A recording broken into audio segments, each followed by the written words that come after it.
This is the second video in the series about creating Russ's custom harp out of a very inexpensive $110 EASTTOP EAP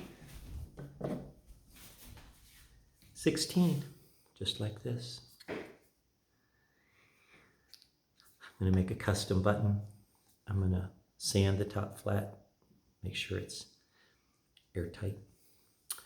I'm going to smooth that little cut in the slide so that it doesn't wear the bumper anymore with the Dremel and grinding and smoothing it.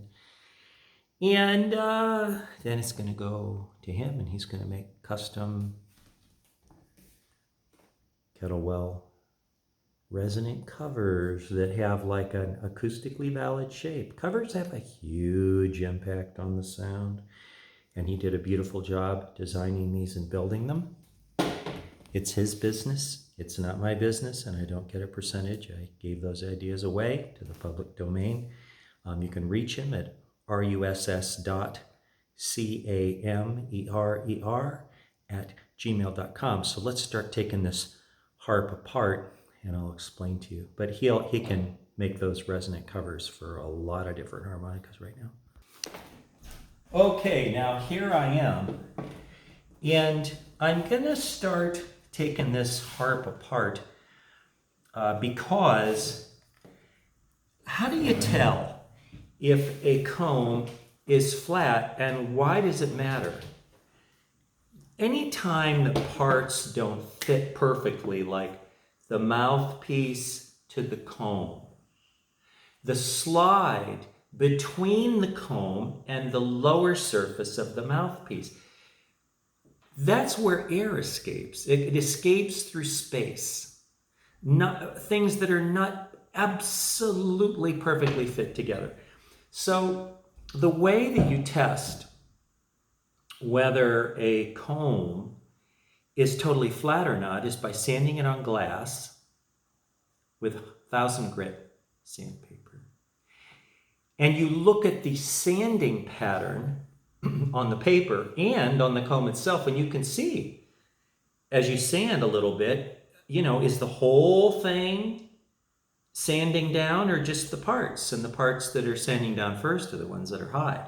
Okay, great. So let's start taking this harp. By the way, this harp comes with a little grouping of free parts, which include enough bumpers. You can cut 5 sets of bumpers.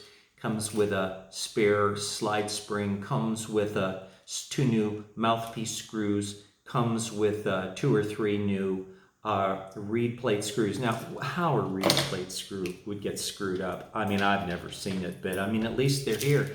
And I'll tell you what, man, that is a nice thing. This harp, by the way, it's only $110 on EASTTOP Harmonica on the eBay store, plus tax, $118. Great value harp. This is mine, customized.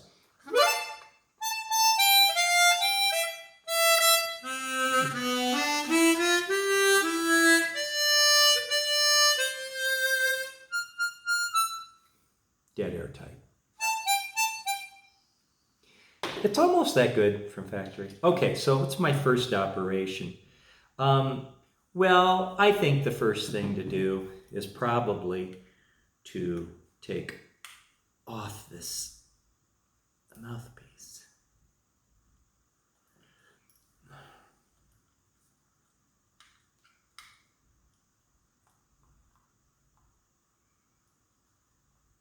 And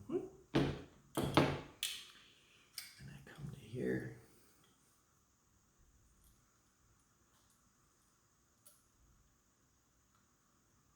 Now, just for fun, since we're taking this apart together, why don't I come show you how well machined these are?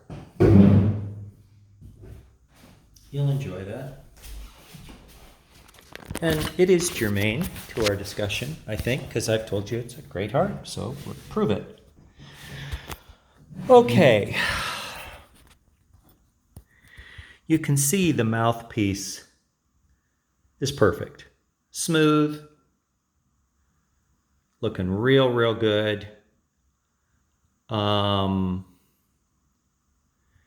channel down the center, very nicely smoothed.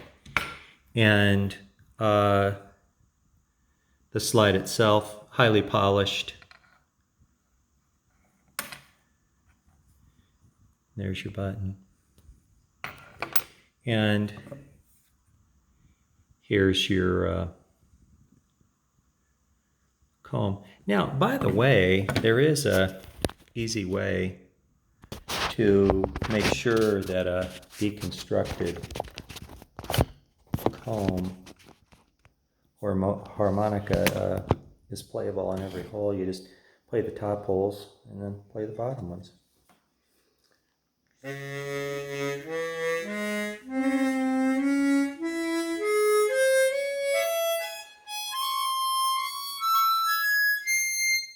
Those are the bottom ones on a blow. Now draw.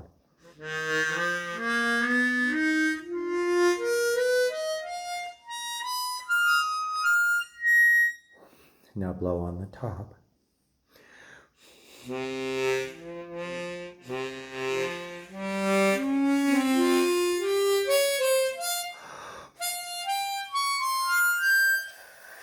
Now, draws.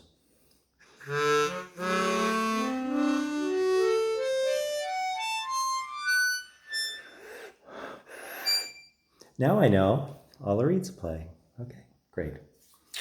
Now, what's the next thing I need to do? I'm going to take off those covers, and then I'm going to take off the reed plates.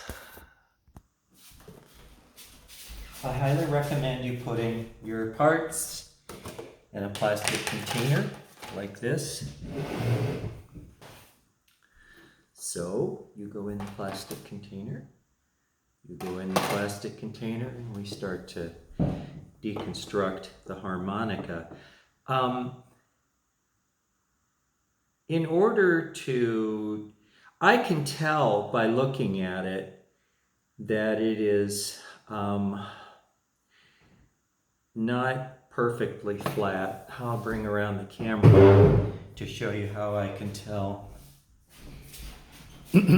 It's quite good, but it's not perfect. If you look very, very closely at the comb, you can see striations, areas that are reflecting light a little differently. And down here, see, that edge right there, that edge is not sanded. See, where some of the other parts are sanded to the left and the right up at the top, those are sanded. But that part right there is not. So that's proof to me already. And that part there, the end, has been sanded a little, but I can tell the center channel there, it's not identical in its reflection of light. And that is the tip-off to me that this is not a totally flat comb, but it is only off by 1 or 2/10,000ths of an inch, which is not much. I'm going to stop this video and make a new one time-wise here.